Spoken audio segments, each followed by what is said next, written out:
Hey everyone, this will probably be a somewhat short video.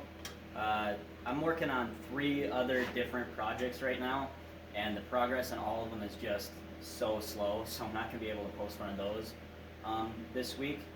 So I thought I'd just do something quick so that I don't go a month without posting something. Also, I just hit 5,000 subscribers this week, which is awesome, and a lot of that I am sure is coming from my last video on the 5 gifts.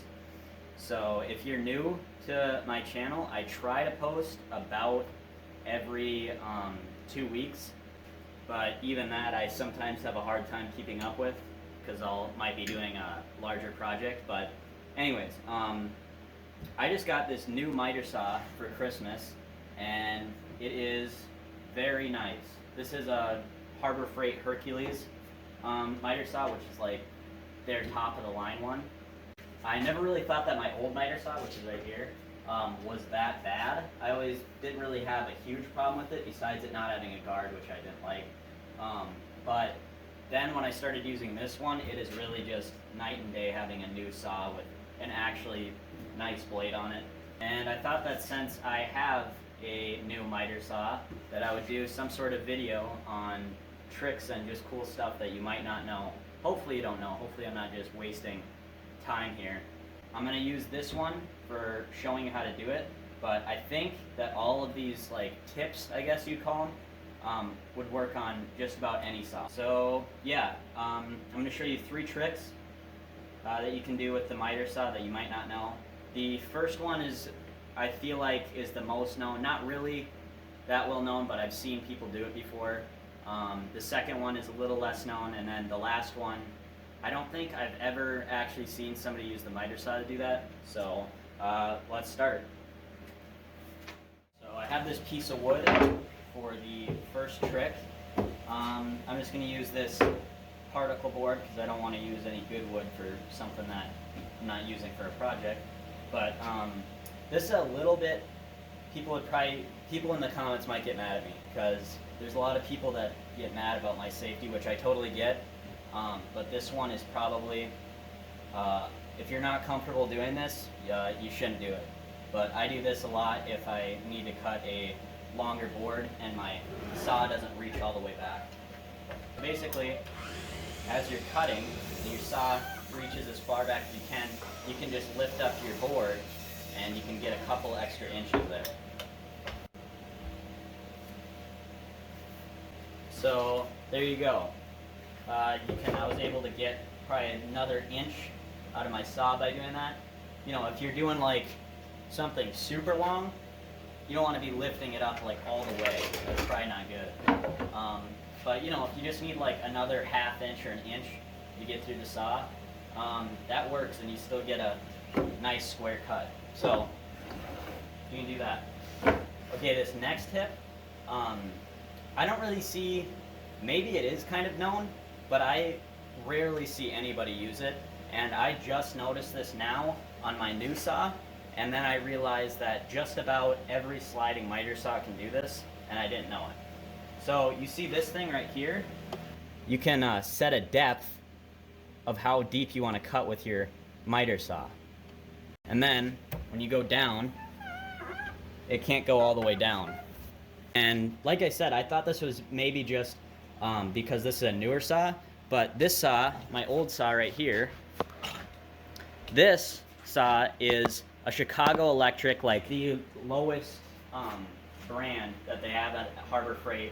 I think we got it for probably like $100 and some, and it's from, I think, let's see, it said it was made in 2004, so this is like at least 15 years old, and it has a similar thing for setting the depth right here.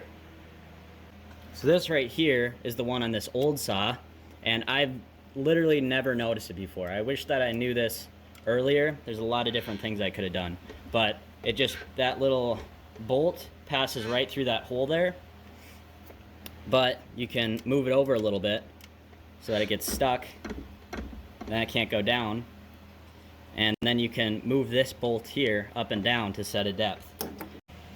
So now I'm going to show you that in use. I'm going to make a little half lap joint with these 2 blocks of wood. Also, I almost forgot, when you're making this kind of cut, you'll probably, depending on how far back your saw reaches, you'll probably need like a sacrificial fence or something.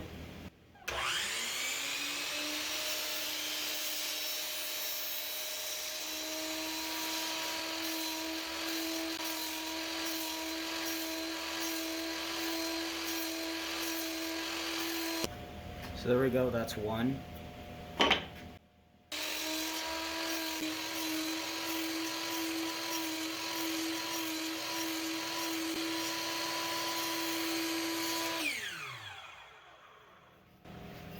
And then there's another one.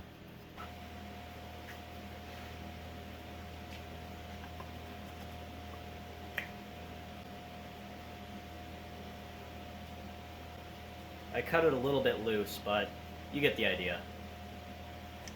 Okay, for this last one, I don't think that I've ever actually seen somebody do this before, but I just kind of thought of it last night so that I could get, like, 3 for the video. But if you've ever tried like cutting coves in wood using the table saw, you kind of have to make a jig for it. But I thought, hey, you could probably, there's this little locking thing back here. You can bring it up wherever you want it, then lock it into place. And then, again, with this thing right here that stops it from going all the way down, you can set it at a certain depth.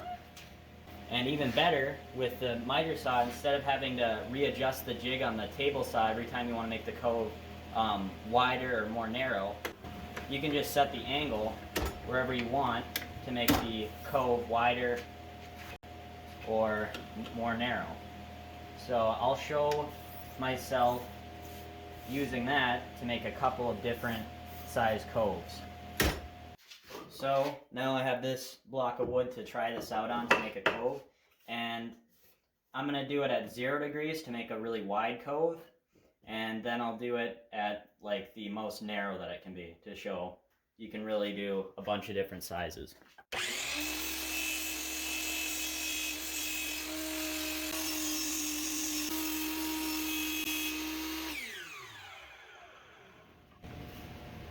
Okay, so that is like a really super wide cove. You can't even really see that it's a cove, like you can't really see the radius from here, but if you look on the end, you can see on the end there that there's a small little radius along here. And then I'm gonna flip this over, I'm gonna do the other side, but I'm gonna do a super narrow curve.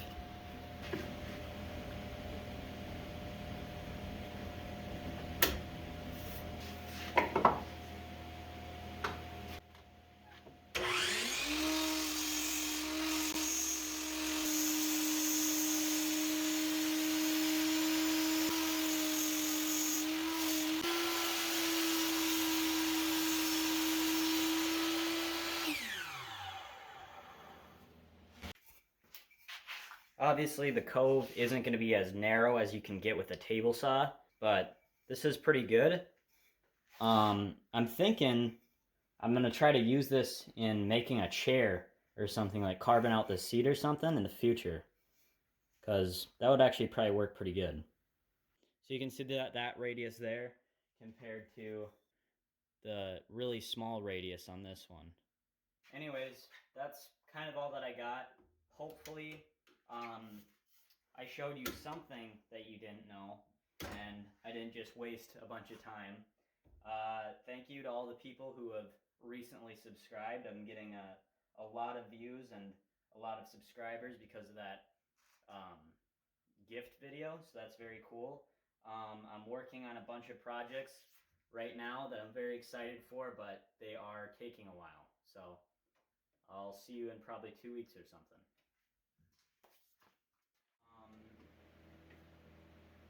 What was I gonna say?